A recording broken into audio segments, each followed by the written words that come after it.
introduce ourselves. Many of you might know Michael from, Brian said it, from the Agile Coaching Institute work he was doing there.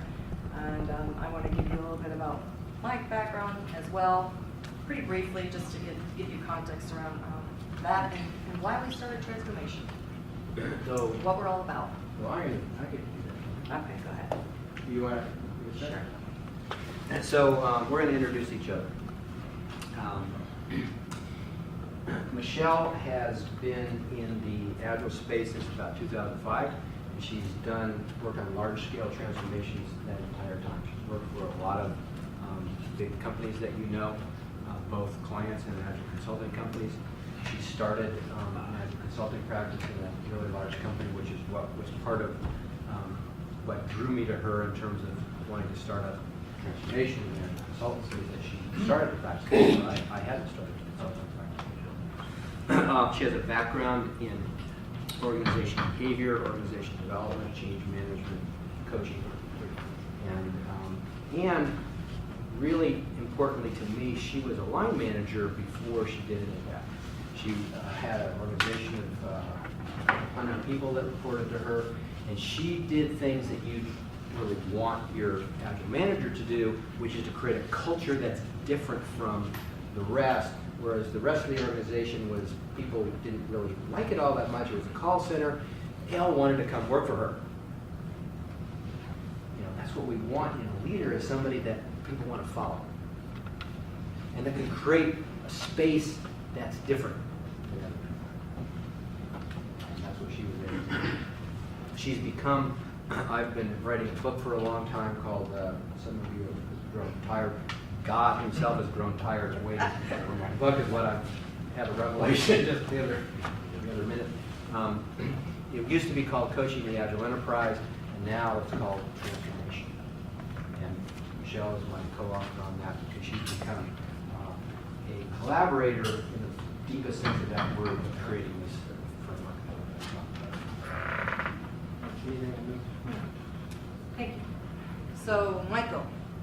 I met Michael back in 2005 when I first got started in Agile at a large transformation. And Michael was, you know, the one that stood out, a little different, a little eccentric, a little odd.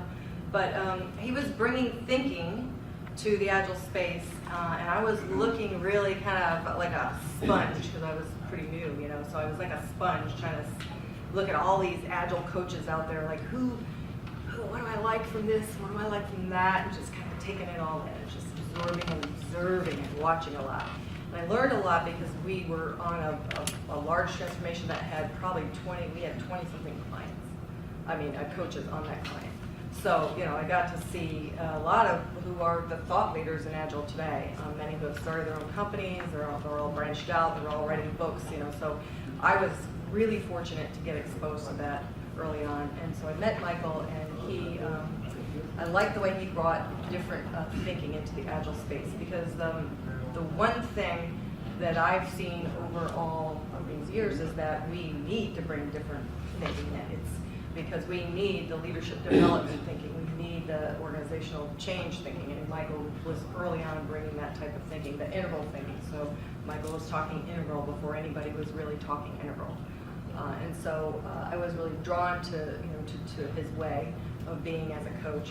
And then we didn't see each other for a long time, and then we saw each other at Agile conference back in 2015. DC.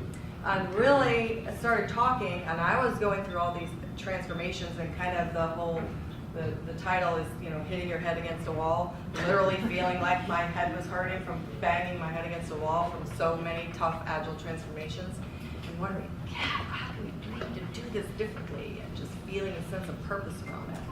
Met Michael, and we started talking and aligning right then. Michael has has always had a desire to bring change about in a big way. And so he changed the game with Agile Coaching Institute and how we think about coaching, right? Because coaches, everybody was hanging the sign of an Agile coach on their door, and yet they didn't know anything about coaching. So Michael brought the professional coaching space into the Agile industry. which was really great. And so my thought is, wow, if we can bring the organizational change and organizational transformation thinking into the transformation space along with that, that would be really powerful. So I just really aligned with his thinking and his purpose and wanting to start something to really change the game. And that's how we kind of got So started. that, when we started our company transformation, Michele had the slogan, transforming transformation. So just like changing the conversation about agile coaches, we want to change the conversation that you all have, that we all have together about what a transformation is. And it's not what most people talk about. What most people talk about is not a transformation. It's not an organizational transformation. It's an adoption maybe, it's a bringing something on, it's installing something maybe, but it's not a transformation. Yeah, so what are we really looking for? Because there's different kinds of change, and some change is all you really want. So if you're just trying to bring some practices in at the delivery team level, great. That's the kind of change, but that's not transformational change. That's different. So we want to do an agile transformation, and we want to expand our organizations to have more organizational agility or enterprise agility in support of innovation, right? That's a very different thing. That involves shifting culture and mindset, not just bringing some practices. So how many people are in what is being called, we don't want to create cast aspersions, how many people are in what's called an agile transformation? Please feel free to raise your hand. Okay, now, how many people were interested in that? You're not doing it, but you'd be interested in it. How many people have done it in the past but aren't doing it now? Okay. 3 schools here. Cool. So at least this is going to speak to all of you in some way or form. And that's why you're here. So what we think is that, well, let's look at the data.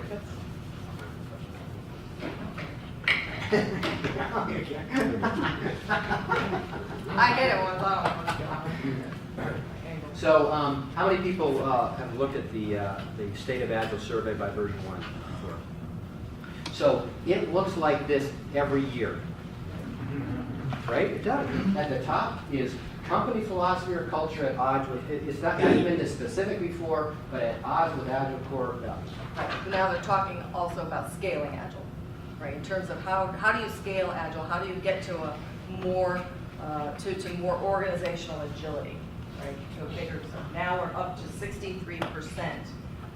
The reason is because it's the company philosophy or the culture that are just at odds with core values. Or 45% lack of management support. Right? Culture, leadership. Will you agree that those are big? Yes. And the other one, general organizational resistance to change. We read that to mean you don't get change, you're trying to do it, but you don't understand it. Right. Because this is real organizational change, and there is a science behind organizational change. And how do you do that? There's also a science behind leadership, and there's a science behind culture, but we're not using those. An Agile roadmap isn't going to give you organizational change, right? That's a piece of it.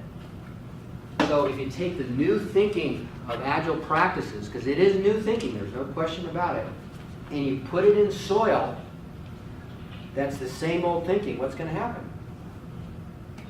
You're going to get the same old answers, right? Transformation in and of itself means you want to break the status quo, right? You want to have new results, breakthrough results. That's transformation. So if I need different results, breakthrough transformation, I can't use techniques that are status quo techniques. The problem is transformation is not easy. Like one of the things that I am sober about is naming this company transformation. Yikes. It's a high bar because it brings it on us. I'm telling you, it brings transformation in our face all the time. Like, you got to be willing to transform, to like give up some things that you used to believe. And that's not, I don't like it, frankly. I really don't like it. I like the results on the other side. I feel something about me is compelled to do it, but I don't really like it that much. So you got to go into transformation from some real pain or some gigantic opportunity. You don't go in, oh yeah, sure, let's do a transformation. Yeah, whoa, whoa. you're not getting transformation. And so the reason we say agile, if you follow us at all, we talk a lot about that agile transformation starts with leaders. And it doesn't start with leaders saying, go do a transformation. And the reason is because if you're doing a transformation, you're asking your organization to shift their thinking and to shift their, their culture. So that means you also have to do it. You can't ask your organization to do something you're not willing to do or you're not going to do with them. Are you gonna get support or buy-in that way? And have you seen leaders who say, yeah, this Agile thing is a great idea. Go install the Agile. Have you seen that? Have you seen them say, I'm probably the problem. Let's start with me and then I'll get back to you. Have you seen them do that? No. Not so much. Okay. You gotta look it up for a second. So how do we solve that dilemma? It's not, people will say, oh, well, we need to give the leadership some training, right? And they only want to invest an hour and a half or a half day at most. Maybe we can get them to go some training. That's going to solve it, right? We just just had get leaders to sign up for this training session. that problem just We have that problem all the time, right? How many of you have that problem, right? So we point the finger, leaders don't get it. You guys just don't get it. If you would get it, this thing would just go.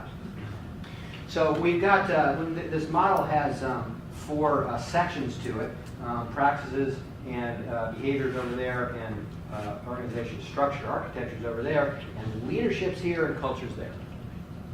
Because we pay a lot of attention to the science behind how you actually shift and grow and mature leadership, and how you actually shift and design culture. So in the Agile industry, we've been really, really good, and we're going to kind of move around and jump just as a way of kind of embodying what we're talking about. We're going to play Twister. Yeah, so in the Agile industry, we've been really good at bringing methods over here, right?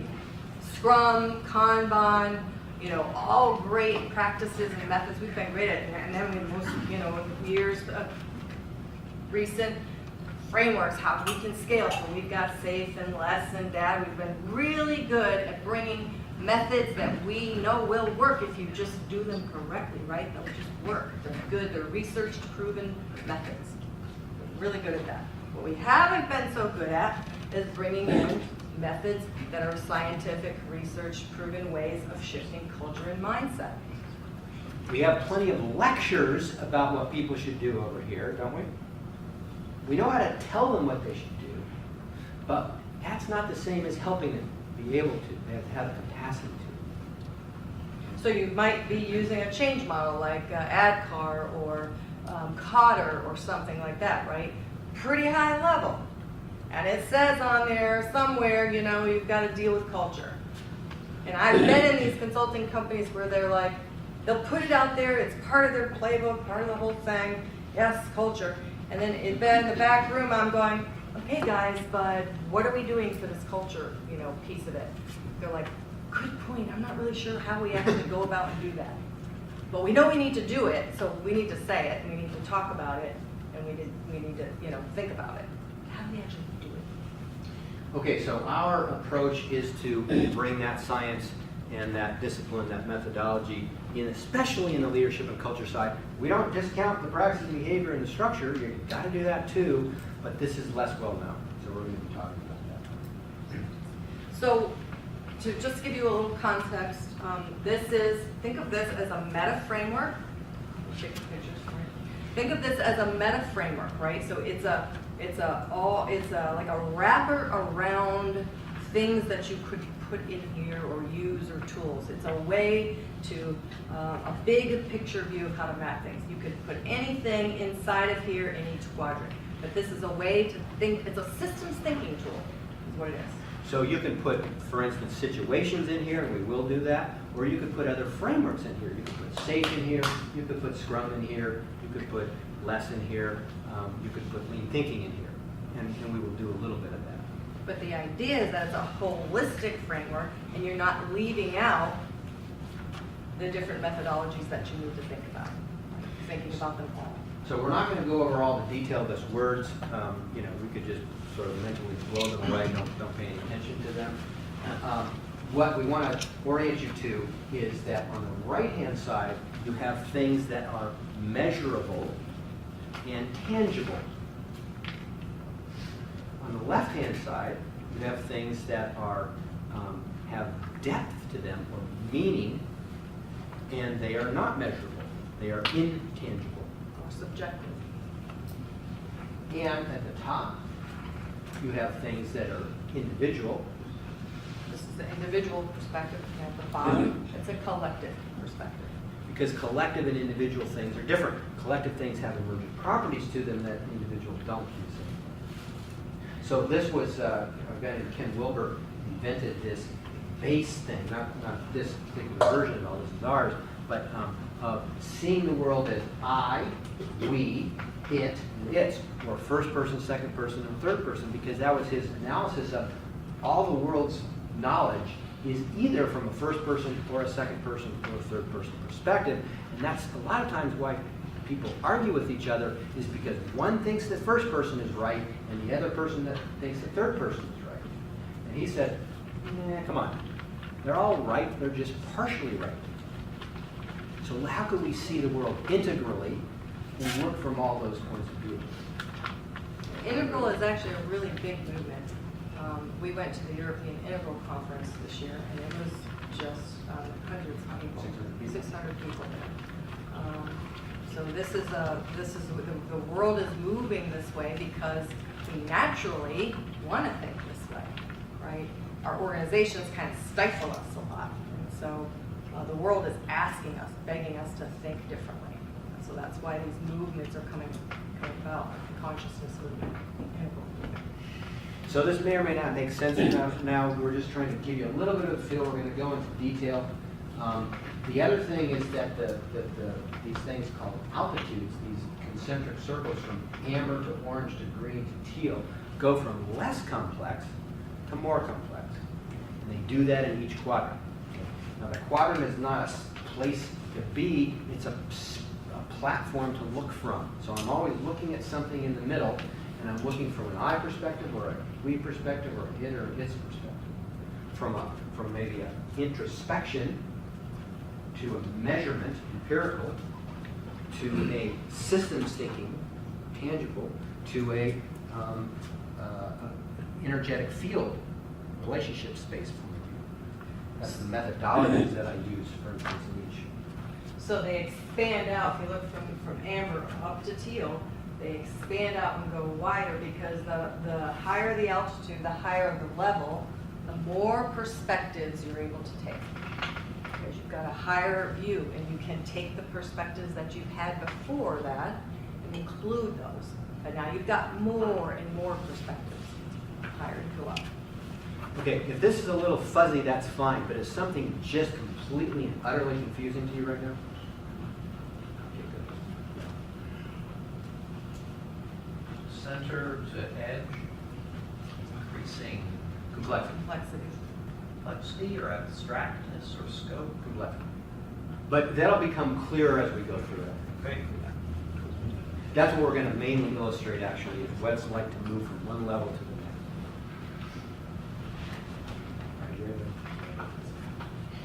So what we're going to do, the way we're going to explain it, we explain this model different ways, and we're trying this way out.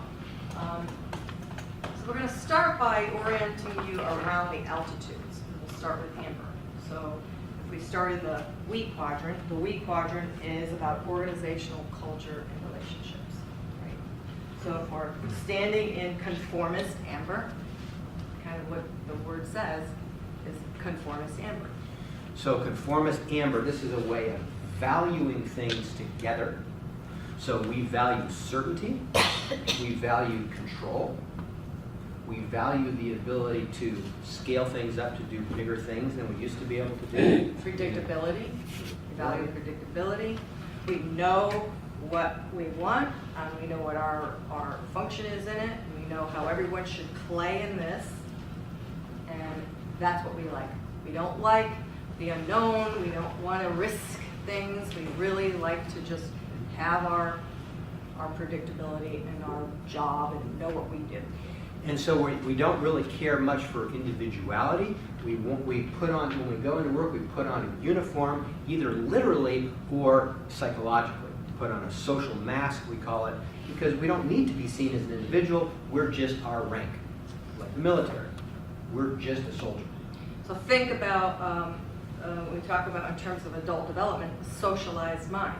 We all go through this, right, as we grow up, where young people start like really becoming socialized to a certain group or something that, you know, they're attracted to. That's kind of their means of belonging, right? It's about what this group thinks or what society thinks in general, so I'm gonna fit in. That's a socialized place. That's what we're talking about here. This is where we find our identity. Yeah. So if we go over now and look from an its point of view, from an organizational architecture point of view, which is like structures and systems,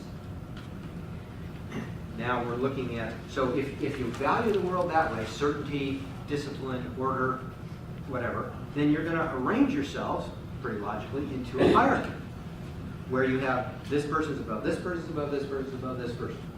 And this silo is separate from this other silo, because otherwise it gets too confusing.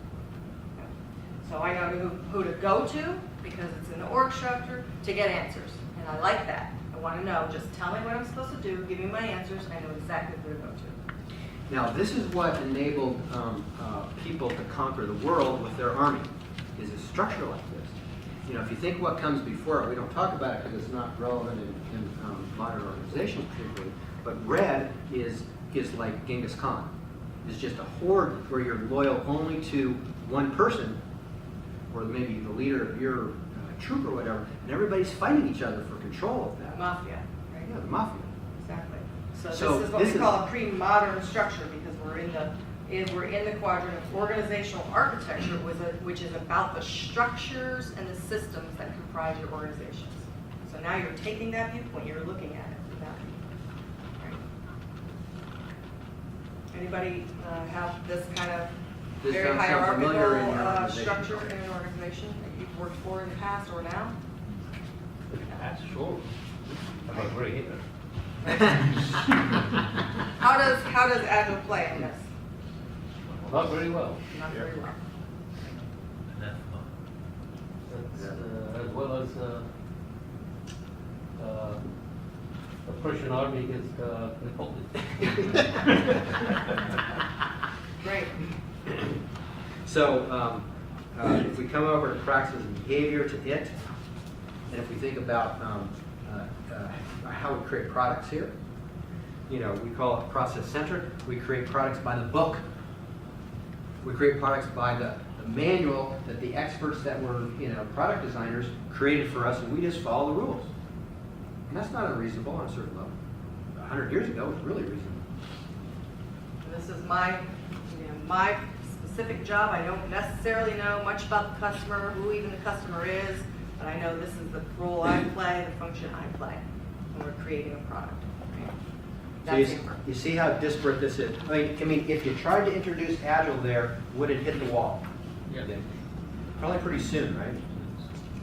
And that's the, you know, any government organization have at least some quality of this, right?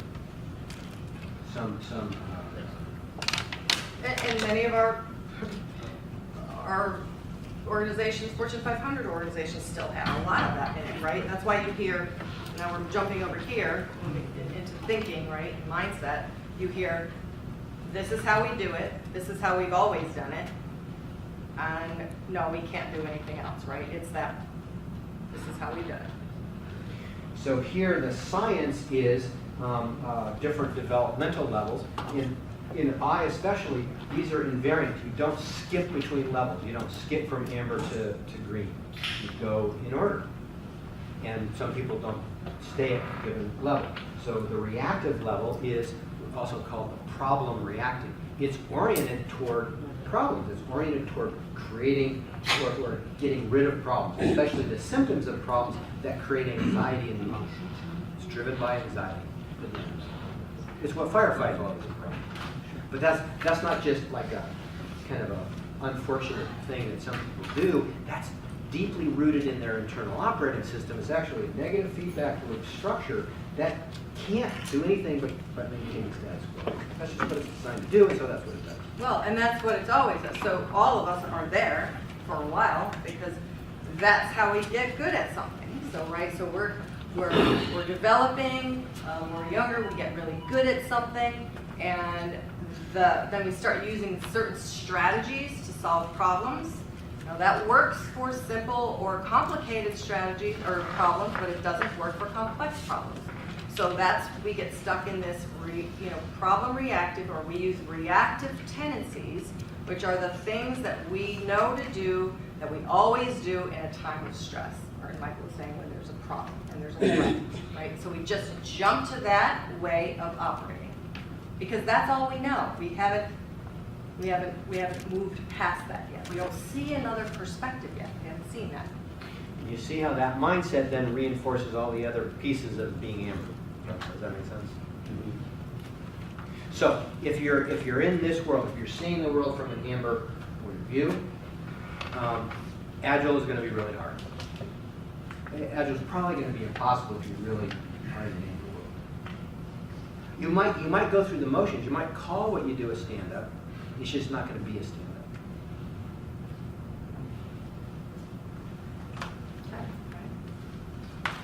Let's go. We got.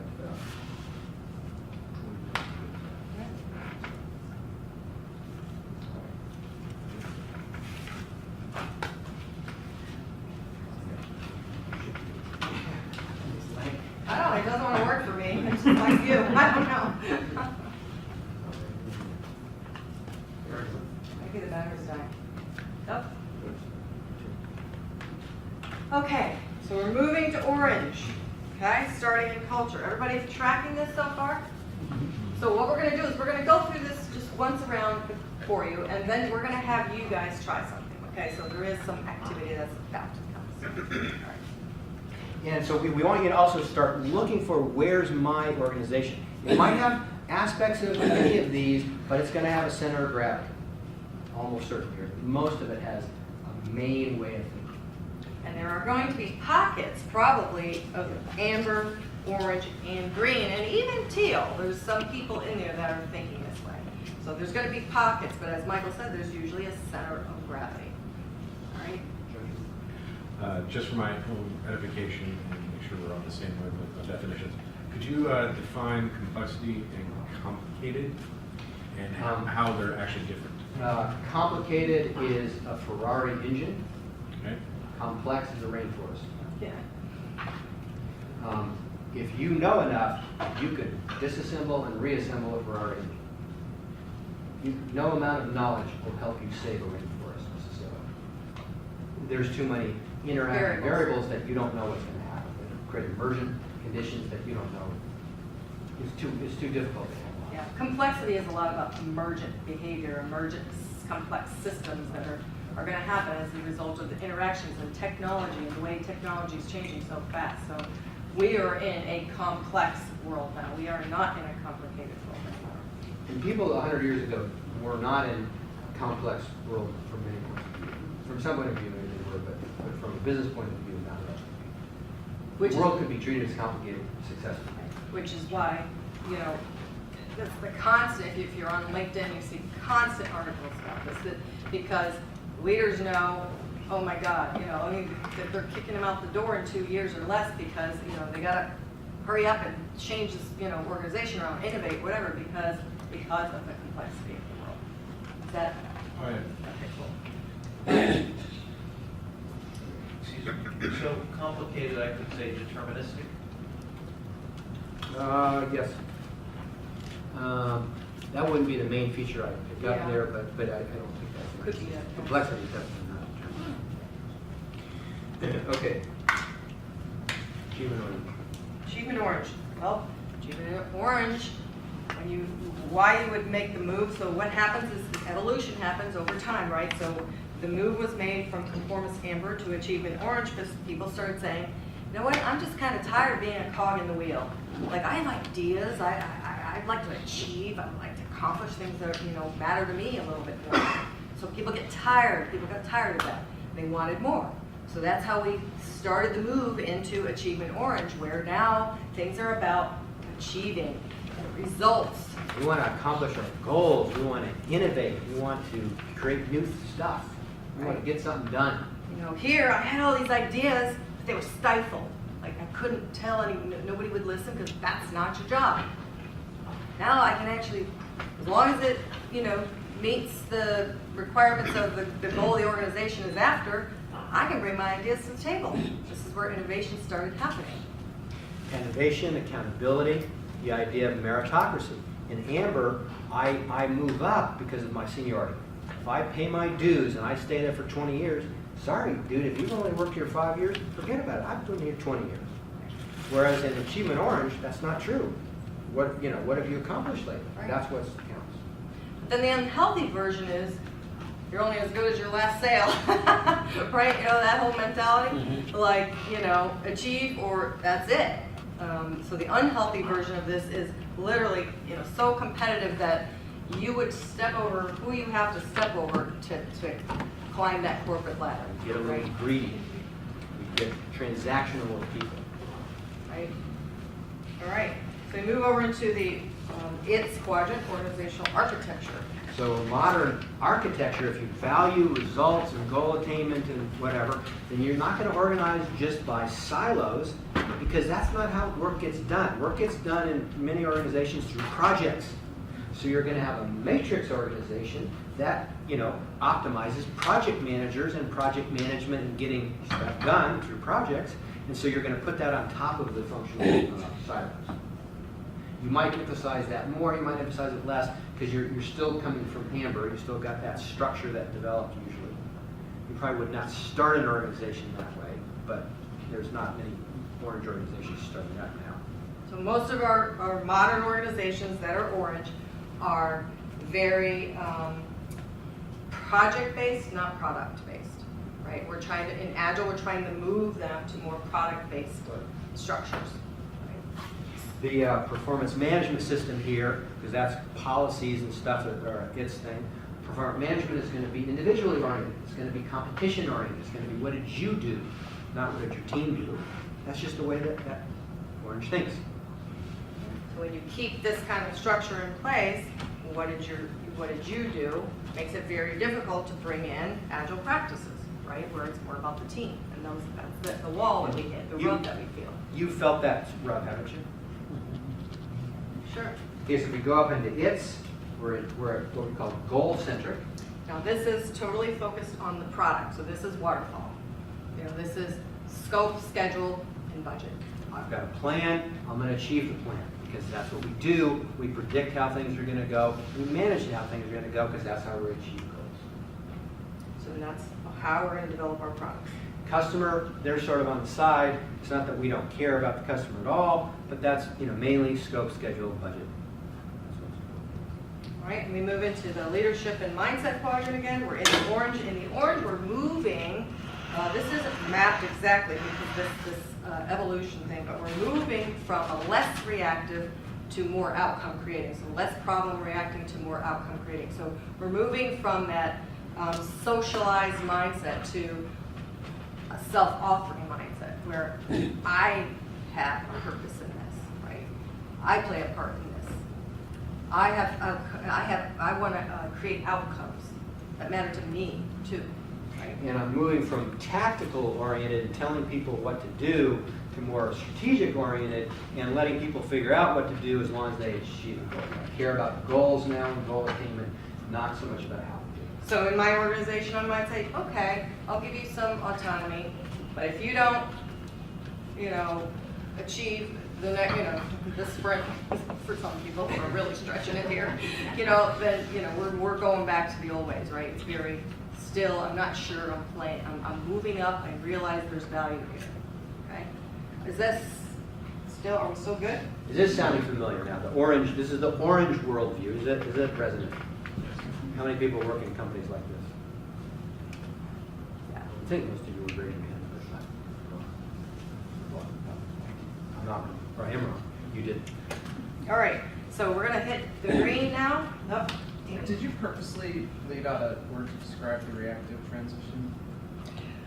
No, There's, Isn't that in this methodology, so the framework that we're using is this, the leadership circle over here. Okay. Reactive and creative. Yeah. And so there's actually, it's in the transition, which actually many people are in the transition.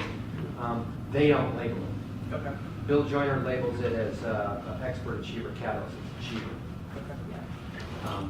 But it doesn't map neatly to it. Okay. And we, this, as Brian said, we're giving you little tastes of things because we have, in our house. So we would normally get right, into this leadership mindset, the circle here, and do some work there. But Yeah, so we can spend, a couple of days, literally, on this.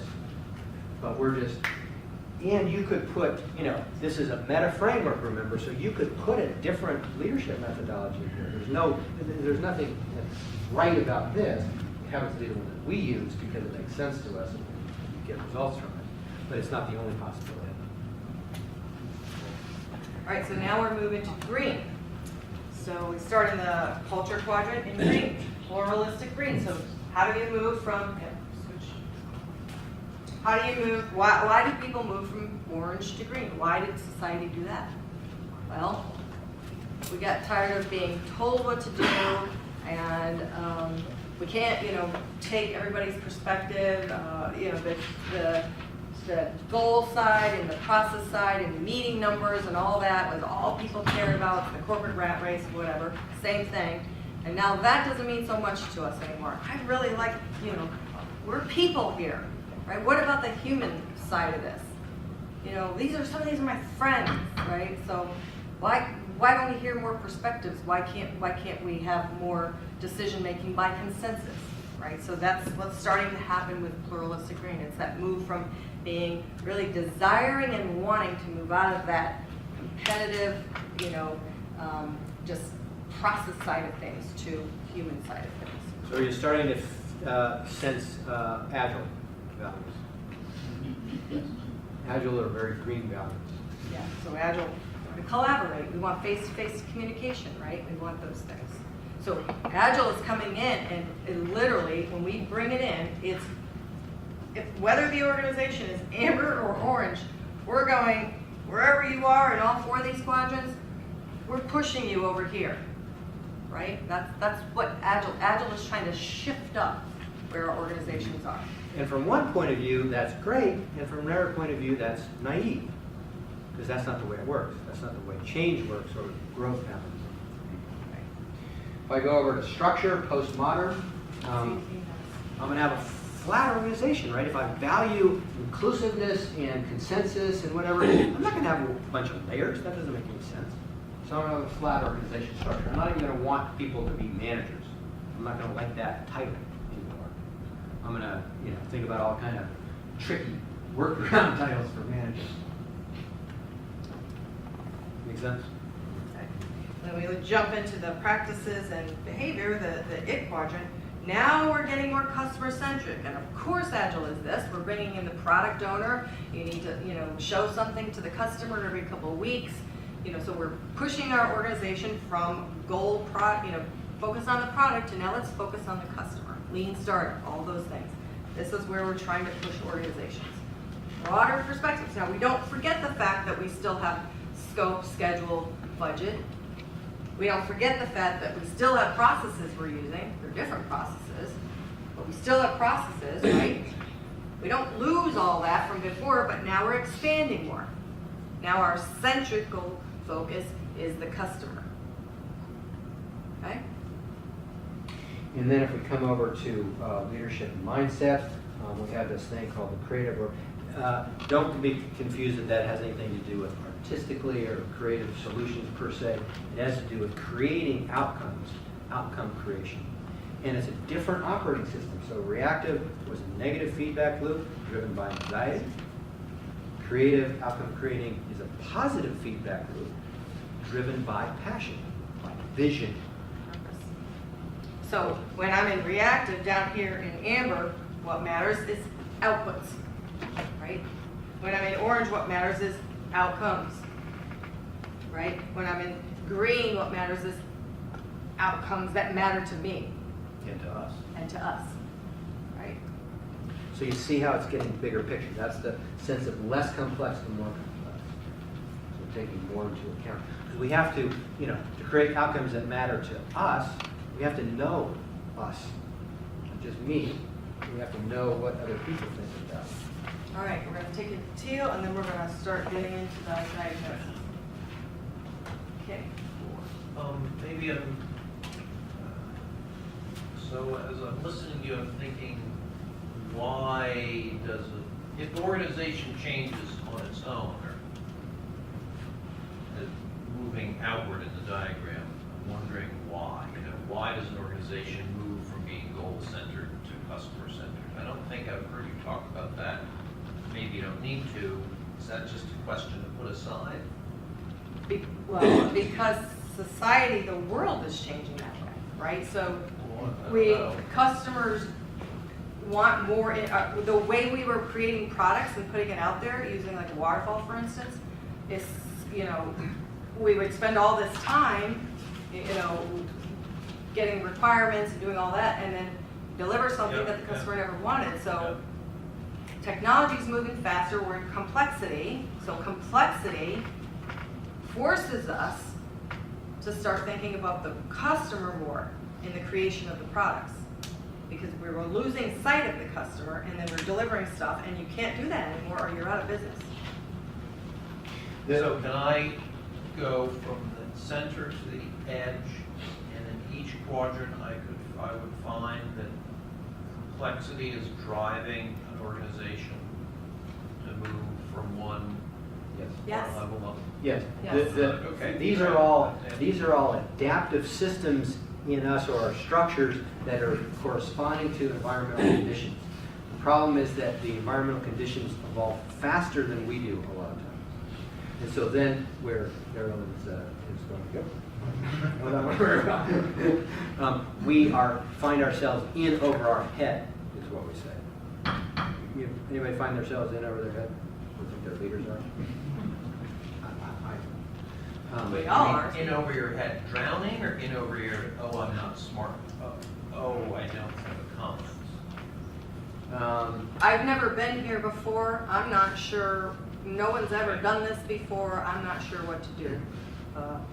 And it's, Einstein's, you can't solve a problem at the same level of complexity that the problem is created. You have to have a higher level of complexity to solve that problem. That's why being in over your head is a great thing from a developmental point of view, or a horrible thing from an adaptive, from a resulting point of view, because you're in over your head, and so you're not going to measure up. So, to me, in the environment we're in, everything would be teal if we were actually being responsive to what's true. Because we live in a teal or even more complex world right now. We just don't match it. And that's the source of most of our pain. Well, and the key to change or to shifting is to realize it's the awakening of knowing you're in over your head and I need to do something different. That is the whole key. It's self-awareness is the whole key. Awareness of all of it. That's the only way you can actually shift up in any quadrant. The awareness, we are not where we need to be. We're in over our heads. We've got to do something different. That's why they bring in all these consulting companies and pay millions of dollars for people to help me. Because we're in over our head, right? We don't want to go out of business. The problem that we have as Agilists is we've got these really cool things and we try to transplant them into this soil that's not ready to receive them. That's the problem. We are the future. We do see the future. We just don't know how to get there from where we're at. Now, there are people that are ready. Those are the people you want to try to work with right off the bat, right? There's people begging for this. They're ready. They've got the wake-up call, so to speak. All right, so last round. Teal? You're welcome. So this is completely different than the other ones, okay? This is called the second tier, and it's completely and utterly different. This now is driven by our purpose together.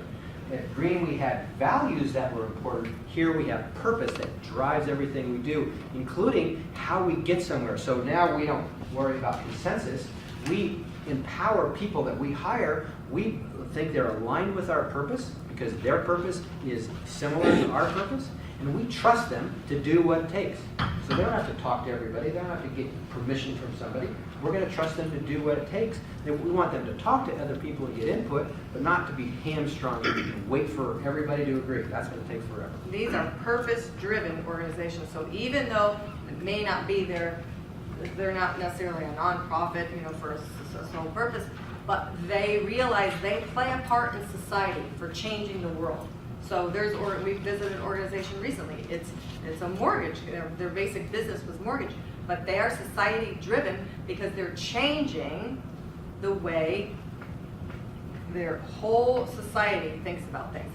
They're shifting their community, right? They realize that the city needs to be revitalized. We can play a part in that, right? Yeah, way more beyond just being kind of a good corporate citizen and being seen to be, that's an orange perspective. Let's be seen to be a good corporate citizen.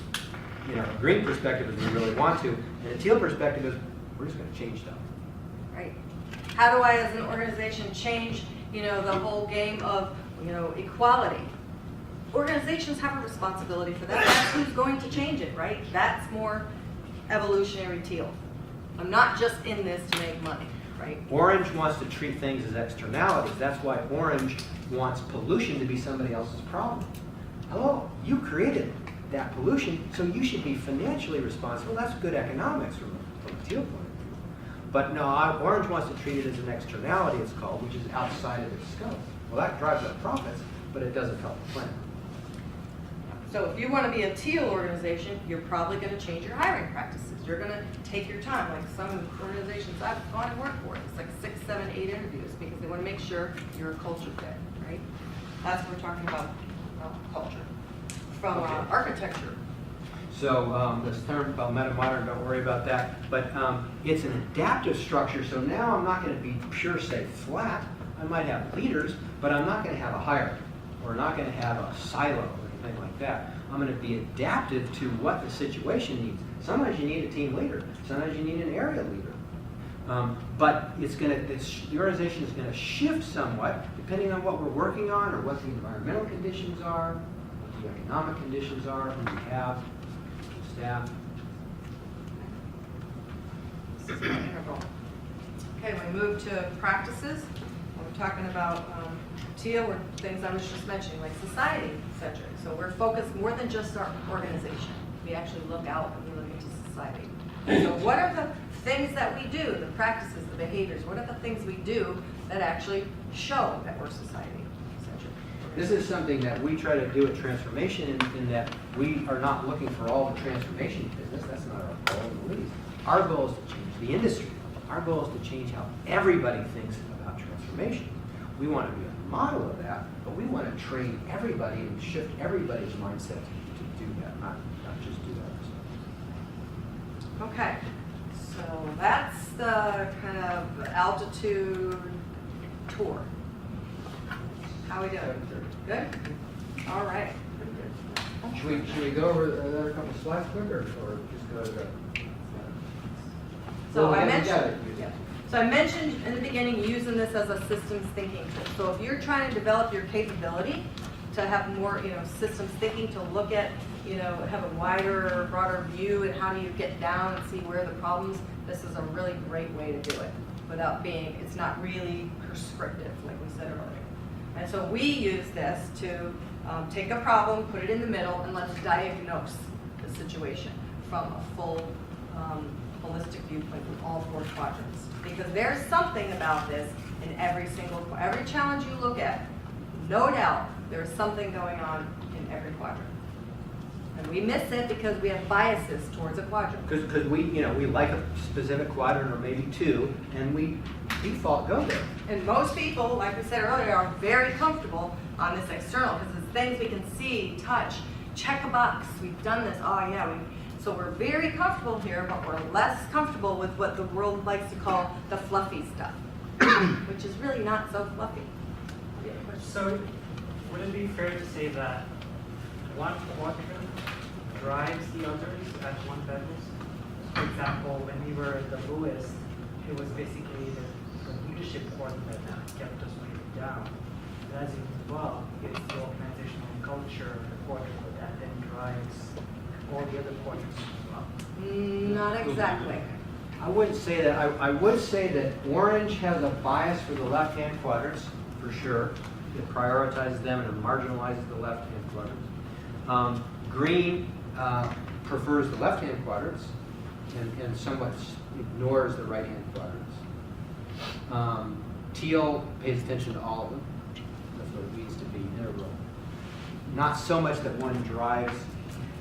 You can argue. I mean, we're biased toward the I quadrant, honestly, from the point of view of leadership development. We think that changing mindset and leaders at the top can change everything.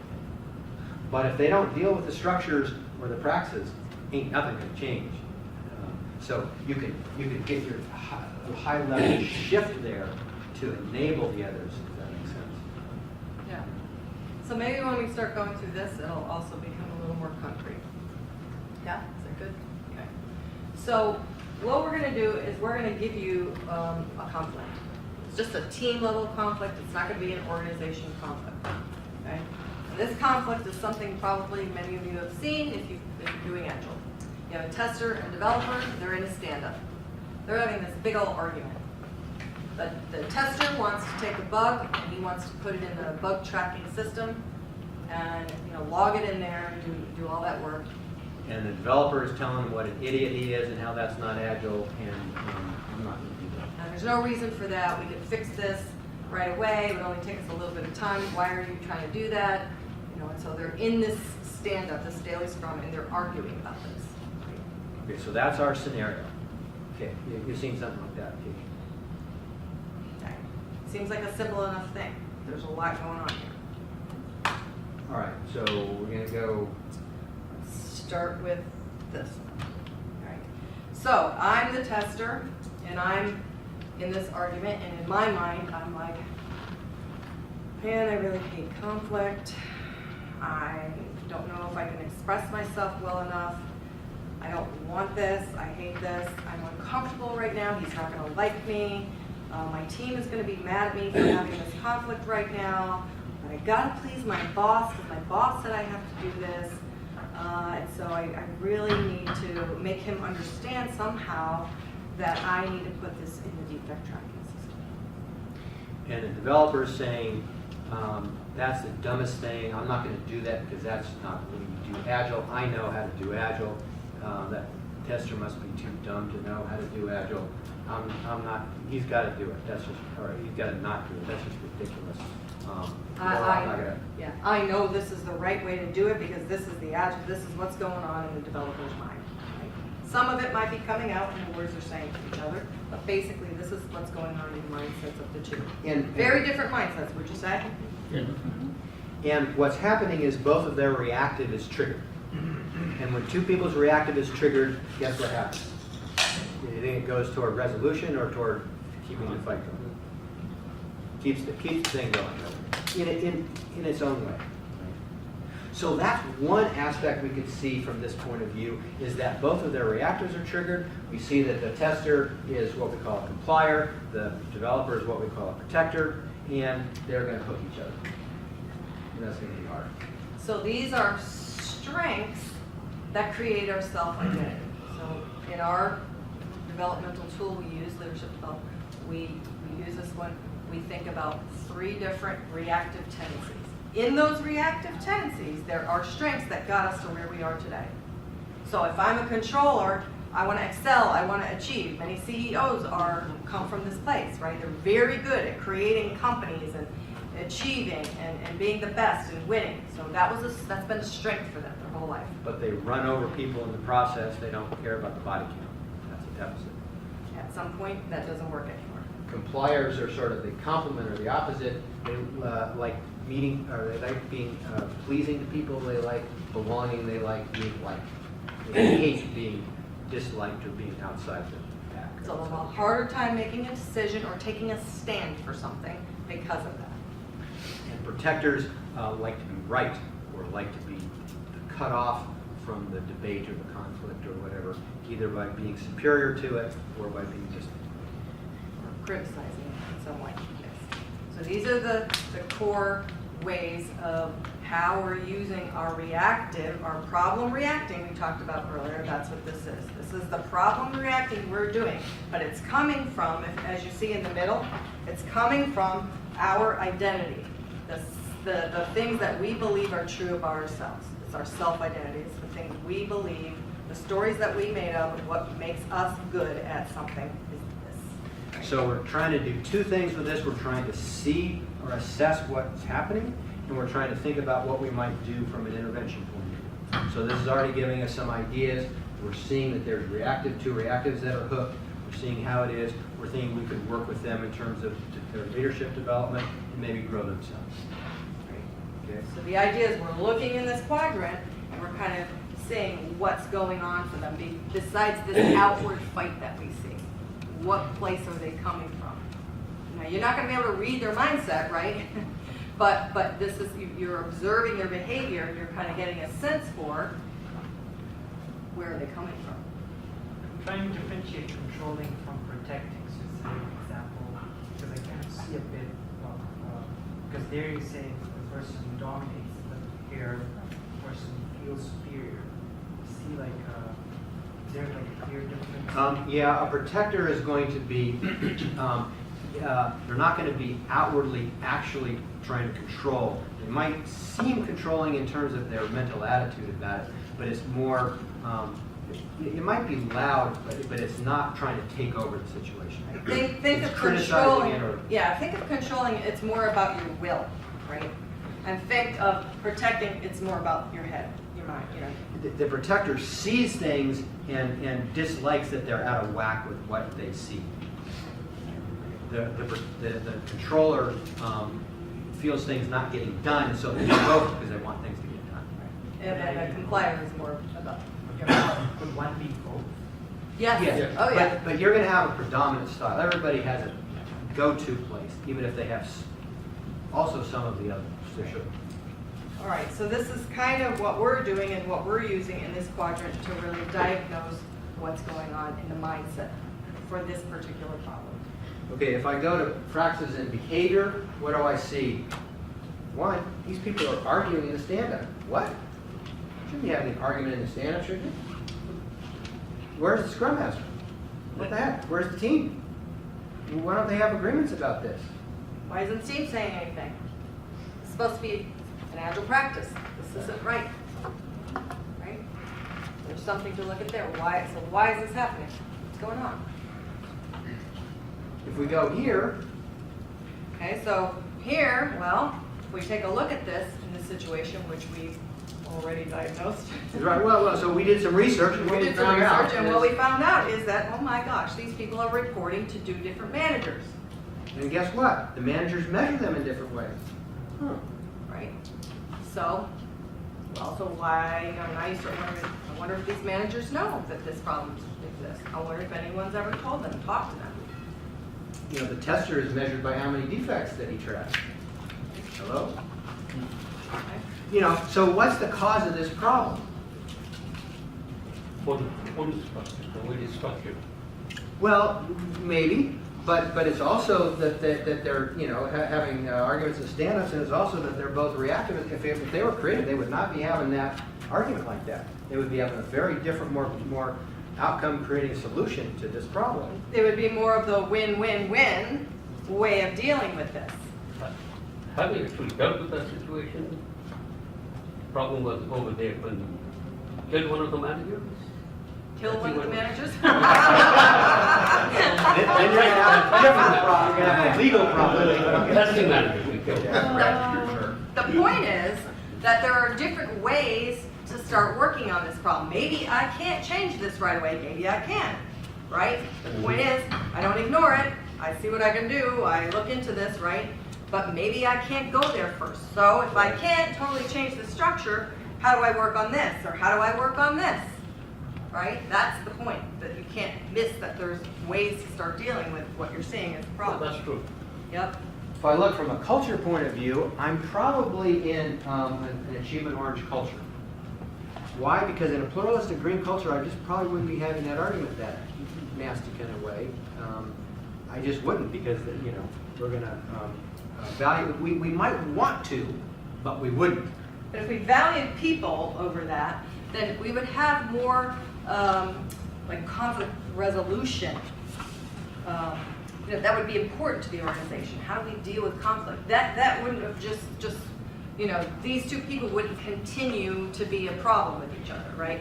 We would actually be working on conflict resolution in our organization because it's something we value. And in our team, we might have conflict protocols or ways we deal with conflict. We might have Working. agreement about, you know, we don't have, you know, personal attack conflicts, right? That would be a different way to work in this.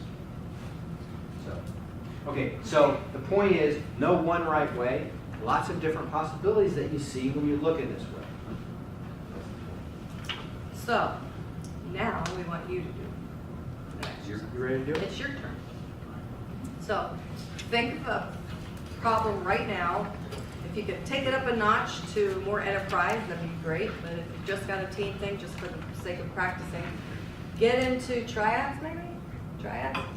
I'm gonna get into some triads and bring your particular problem. Make sure you can articulate it succinctly though, because you can't go on and on and on about the problem for 10 minutes, right? Write You it on gotta- this card.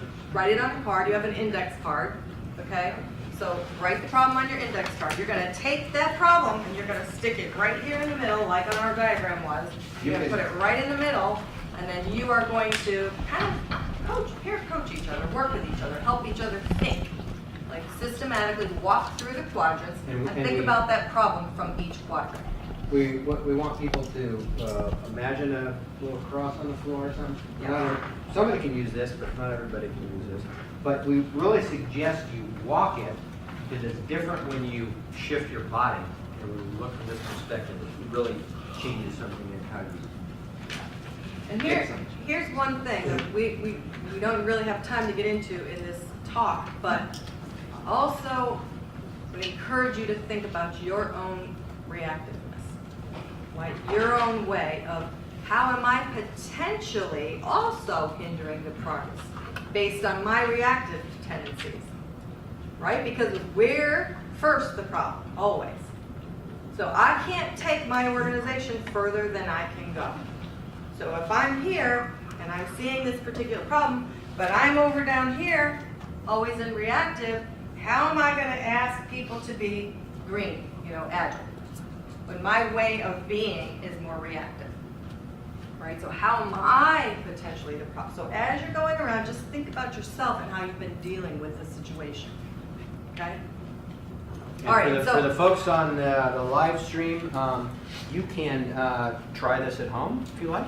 Call up a colleague, get your spouse involved, your children, your dog. Dogs are particularly useful. I'm sure your spouse will have lots of good, useful information, right?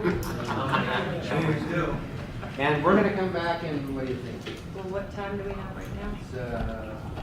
It's 7:46. So I'm going to try 20 minutes and see how that goes. I know we're done at 15 minutes, and then see how we're doing. Yeah. So please, 15 minutes. problem. everybody's writing a brief problem, maybe one or two bullets on a index card, and then one at a time you'll have that be the focus, and the other people will help you. So you might have to vote on which one you want to do, but in interest of time, pick the one that seems like the easiest one to try out first. You might be able to do two. Never know. Time. If you want to leave right at 8 o'clock. Okay, let us know if you have questions. Thank you.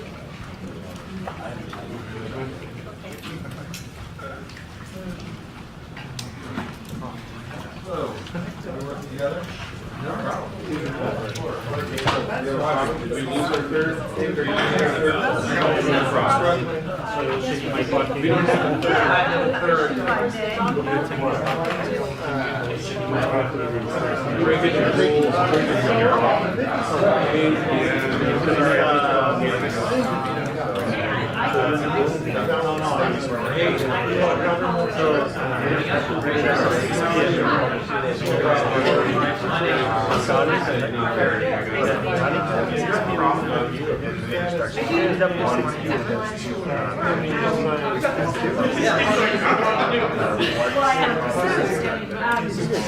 Okay. Well, there's that. shouldn't have paid because these small teams not Solutions or very specific. Her way here.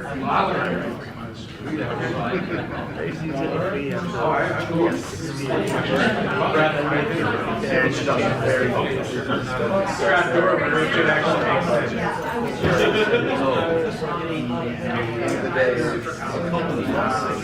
What was your part? I'm happy. Make money and you know enough about the problem? I know enough about the problem. I know Amy does. All right, would you put that in the middle?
But I can go and put a small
I have a safe certificate.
hey, this is your view, yeah, it's also with the view that get it organized. So I mean, understood. Or there's someone about something that. And I have been advocating that it's not actually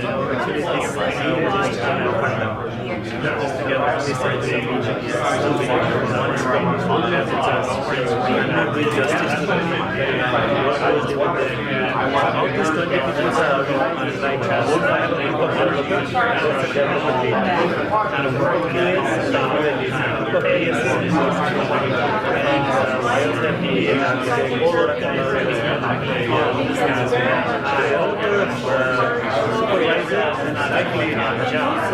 They are not hands-on, they are not writing codes, they are also doing some management. So I'm doing like many SAS packages, my patient, most of my time is together in this and I have been working with management there together.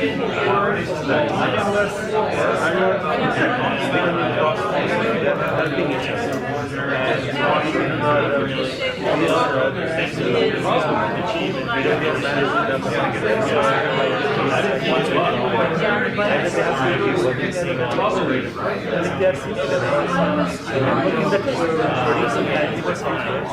I should be the one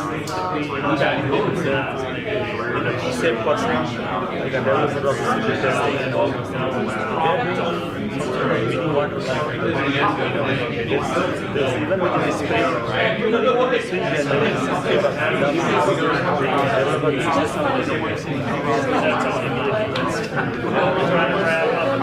recently these other ones we've been having coaching and then figure out why our software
Just the report. Are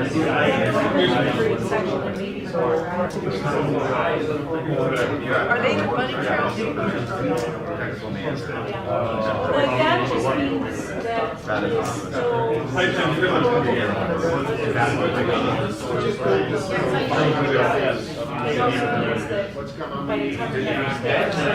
Oh, that's what you mean, the system behavior.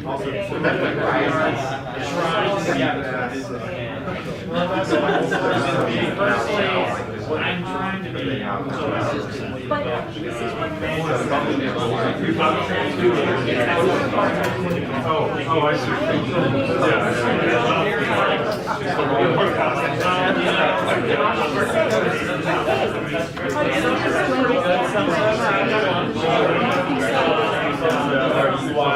trying to be more like,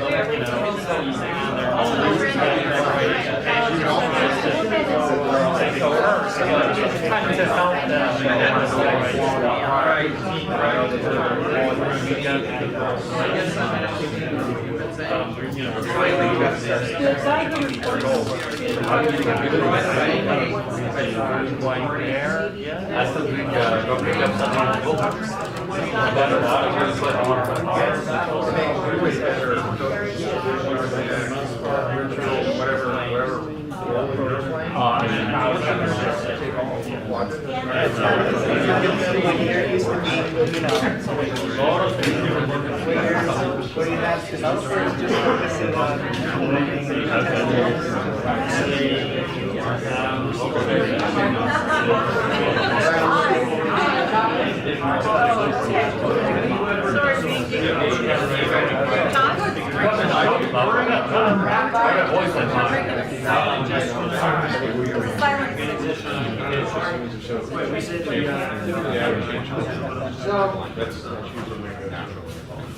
We know that not everybody was done, but if you read the whole room, the energy had gone down some. Yep.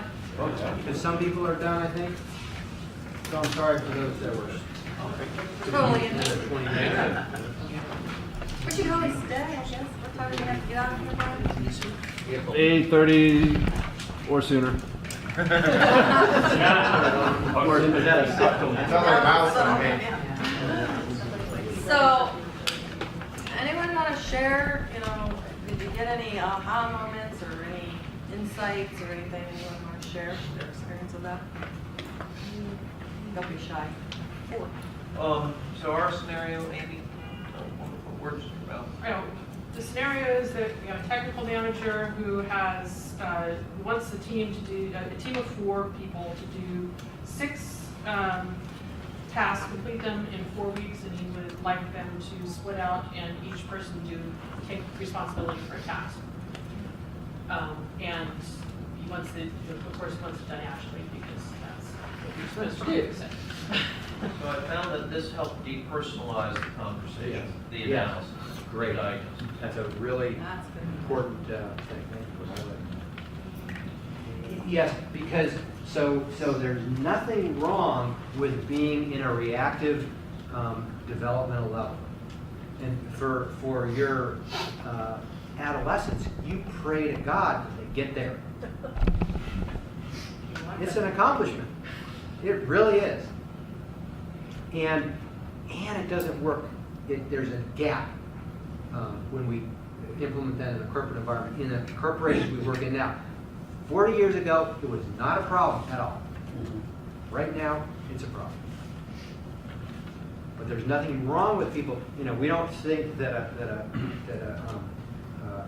3-year-old that doesn't get that what's called object constancy, which is that you pour a beaker into another one, that they're the same as the taller one they think is more, right? Well, there's nothing wrong with that child. They're just at a different developmental level. So I want to make sure that we get the context of the talk here, which was your transformation has it hit a wall, Yeah. right? So the reason we said that is because, well, you tell me. Yeah. How does this What, make sense? how does this help you understand that it's hit a wall? Like hit a wall? What do you mean by Like- hit a wall? Stuck, you're Oh, stuck? stuck. Like you're hitting your head against the wall, or you've reached a glass ceiling, or you. Well, it's the lack of skill sets that everyone else has around you. Either it's development, reading what the developers are doing, or the business value, or what specific pillars are doing. Just the communication when you're trying to bring business and IT together, trying to have a common understanding of what the customer wants and that outcome behavior that we're looking for to release something that's not, set back and get yourself about. Okay. But just this at least helped. So, for example, in my aforementioned case, at least helped identify the root cause in the quadrant. So, just for example, we thought we're going there with being achievement oriented and having a modern structure. Yeah. And we wasn't it. So we saw that our leadership is more still reactive. Hence, we not able to push ourselves forward. That's one of my Right. takeaways. Yeah, good. So you can also not just think of this as a systems thinking tool, but think of it as an assessment tool, Yeah. right? You can actually use this. In fact, we build our assessment on this, right? So if you're going to design a solution for anything, whether it's a transformation or a culture shift, a culture transformation, or whatever it is, before you design something, you've got to assess what you're looking at, right? So this is also a way to assess the situation, the challenge, the work you're about to do, before you just go ahead and just design a solution without without really understanding what you're actually looking at. Right, because if you saw reactive leadership was the level of leadership in this company, would you bring outcome creative solutions to it or expectations? Probably going to be a setup, right? Mhm. You're going to have to do something very specifically and actively and vigorously to move that, to shift that, if there's a desire to, or not. So if I understand that this leader is oriented around achieving, like he's an achiever, Bill Joyner's model, he's an achiever. If I start to come in talking agile from a green perspective, and in a way that's more, we got to collaborate, we're going to meet face to face, now you got to shift your whole organization, they're going to be like, whack, whack, whack, right? Like, Show me the money. forget it. That kind of talk doesn't work with an achiever person. You've got to meet them where they are, and they might be ready for a shift, but if you talk that talk, you're going to lose it. You're going to lose them. They might be ready. You don't know if they're ready. So pay attention to what's in front of you, diagnose it, assess it, look at it, be observant about it, and thoughtful about it before you jump in and how you're going to go do your agile training or how you're going to set this organization up for the transformation, right? It's a conscious thing. This is a conscious thing. And you Right. see how our level of development is really key here. If we're coming from a more reactive place, we're not going to be able to handle other people who are reactive. It's going to trigger our reactive, and then we're going to be entangled. There are 2 points. One thing, this reminds me of the whole DA group, like Chuck Boyd, Chuck Boyd, who never lost a dogfight, comes there, observe, orient, decide, act. So that's what I have picked to have, that's in Dr. Sutherland's book. But this second point is also, I always, when I try to look for the solution, I always blame these 2 things, leadership mindset and organizational architecture. So what this will make me do is to stare at this a little bit more and make there might be things there we can help change those 2. Yes. Right. And So that's what my, perfect. And you might need thinking partners, right, who are, you're specialized maybe in these 2. yeah. And not so much in these 2, and you need people, don't tend to be a it-oriented person at all. Blind spot for me. I need somebody who, so this is a team sport.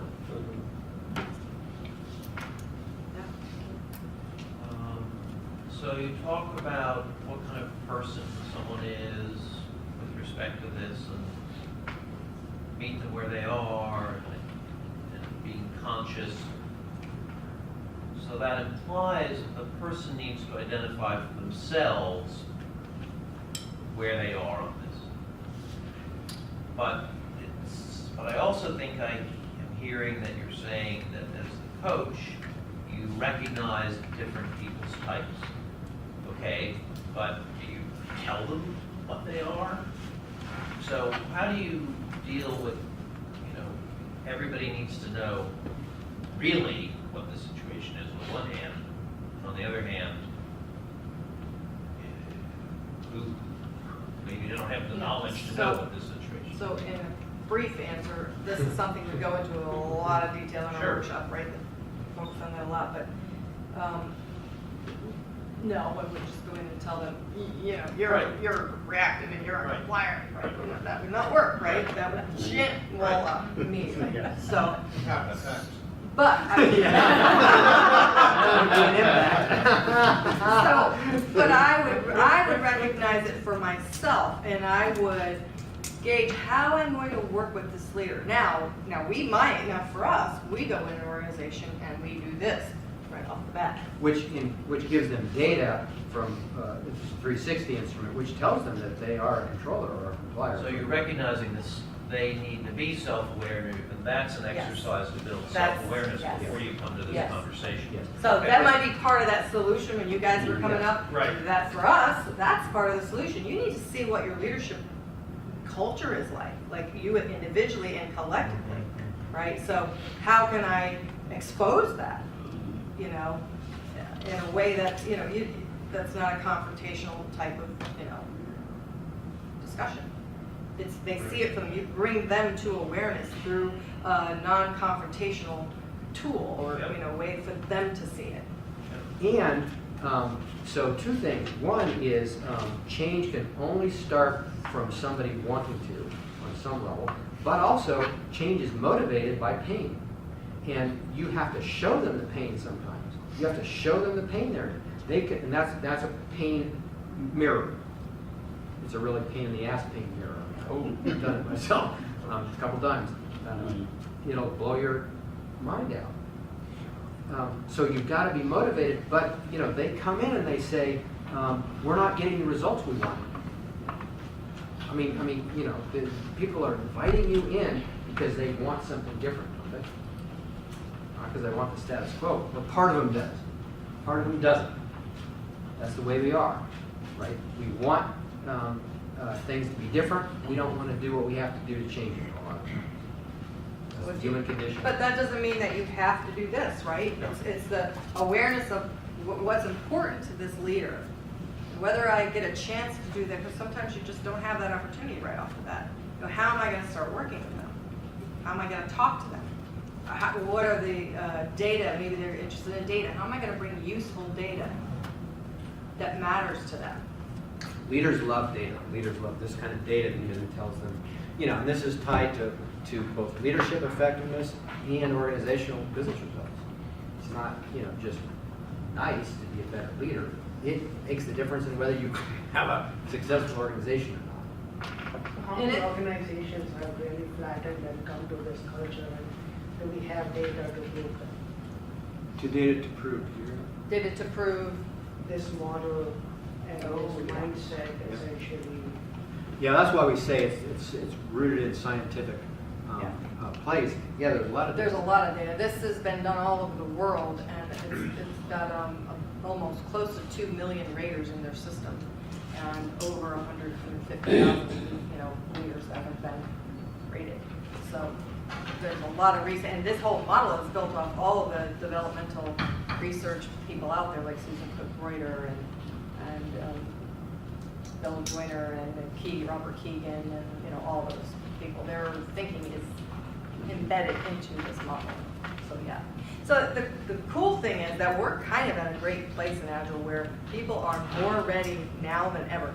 You read the articles that are coming out. They're talking about leadership and how can we grow the development of leaders to lead transformation. People are realizing this is totally needed. So we're in a better place with this. And people are talking about consciousness. That's transformation used to be out on the edge. Now transformation is a commodity, right? Everybody has transformation. Consciousness is more cutting edge. And that's what leads to transformation in our experience. From the senior leader, the senior leader has to realize they're the problem. If you're going to transform, look in the mirror. There's a quote, we maybe end with this, unless there's questions. There's a quote that the Leadership Circle says, which is, your collective leadership effectiveness is your one strategic competitive advantage that no one can copy. If you think into that, that is really profound. Your collective leadership effectiveness is your strategic advantage that no one can copy.